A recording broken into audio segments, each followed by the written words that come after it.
Hey everybody, Rich Lovell, Vacaville Baseball Barn, Master Instructor with the Epstein Academy.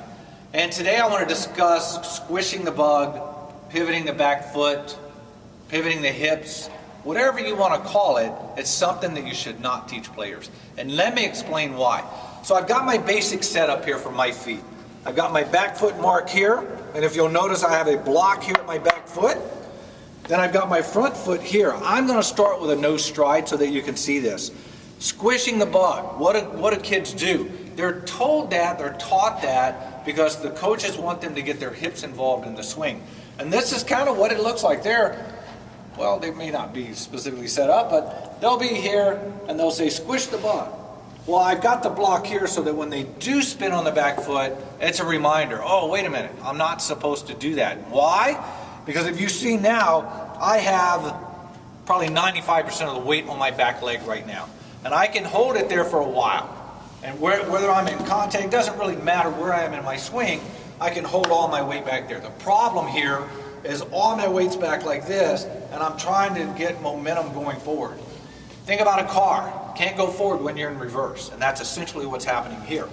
So I'll set the block back up, and then I'll explain to them what I want to see is that when the back knee pinches to initiate the swing, that they come up on the inside part of their big toe, their hips continue to turn through, and their heel comes straight up, and then they land on their toe, essentially.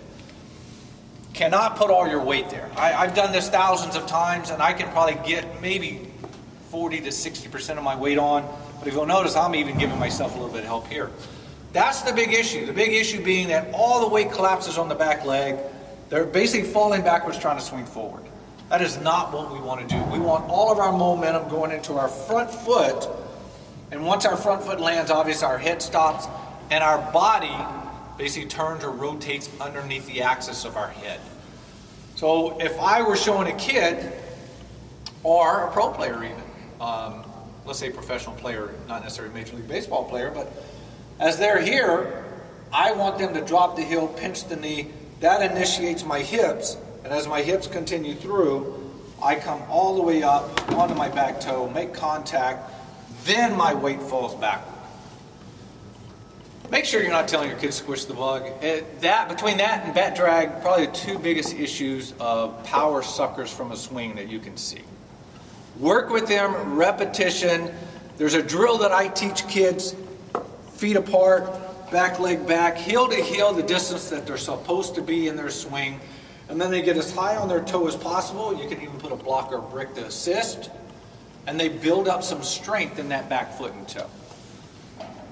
Check out our other videos on YouTube. Subscribe to our channel.